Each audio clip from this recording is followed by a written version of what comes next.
So the point in time count is a nationwide event that happens every year. And basically it is a point in time. So it gives us a snapshot in our country. What is the minimum number of people experiencing homelessness in one night? We know that we're not going to be able to get every single homeless neighbor.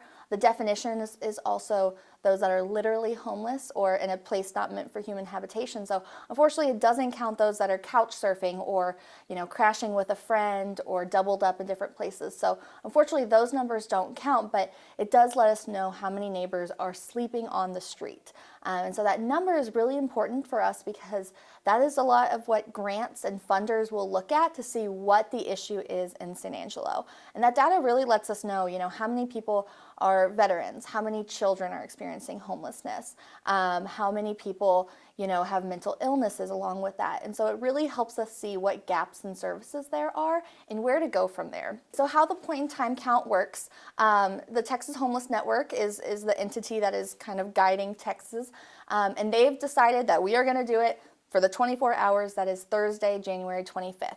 So we have that one day to go out and try to do surveys with as many homeless neighbors as possible. So that's why it's really important that we have the manpower to do that. So we have 3 volunteer shifts that we're looking for. There's an early morning one that's 7:30 to 10:30 in the morning. There's a midday one from 11 a.m. to 2 p.m. And then finally another one in the evening from 5 to 8 p.m. And so we have different hot spots lined out. We have meal locations.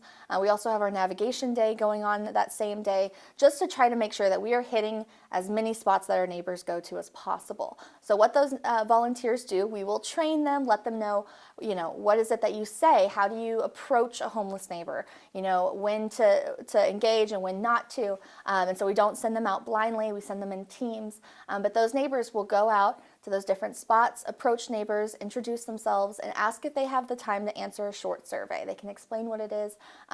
It's just some questions about, what's their experience like. And then we thank them and give them a goodie bag, and that's it. So it's a very simple process. Really, it's just kind of going out and being the hands and feet that we need. Our pick count is run by our Homeless Planning Coalition. So it's all these different agencies that are going to benefit from this information, as well as our city itself.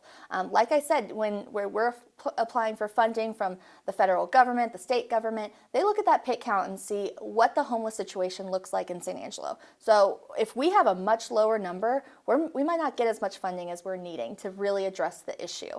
And so making sure that we get as many of those neighbors counted in that one day is super crucial to the future of San Angelo. Another thing, we do try to also feed our volunteers, so breakfast, lunch, and dinner when they come through. Right now, we're still looking if anyone is wanting to help provide food for those volunteers. We will absolutely talk to you. So if they go to our website, CVCAA.org, there is on our top menu the point in time count. And there you can volunteer. Like I said, we will provide the training, let you know everything you need to know. And we're going to send you out with groups. If you've never done it before, you're going to be sent with someone who knows what they're doing. So it's really honestly a very great experience. If you've never really interacted with a homeless neighbor, you're not really sure what it's about, I think this is a really great opportunity to kind of bridge that gap.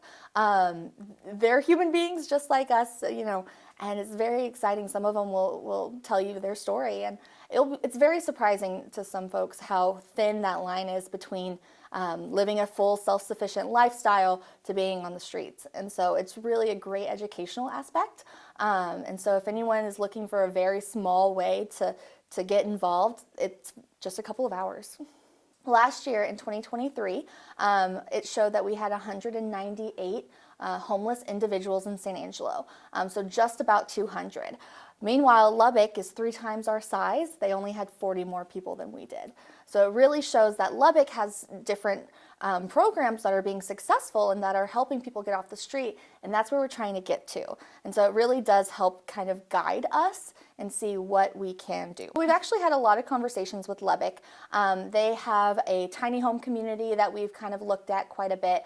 There's another one called Esperanza Community in Austin. And really it's that transitional housing that really makes or breaks some of our neighbors. If someone hasn't been in a home for 7 years, then putting them in a place with 4 walls, cutting them off from the rest of their neighbors, and now they have bills to take care of, they have a house to upkeep. It is a very overwhelming thing for them. They also have to figure out how to pay for that place.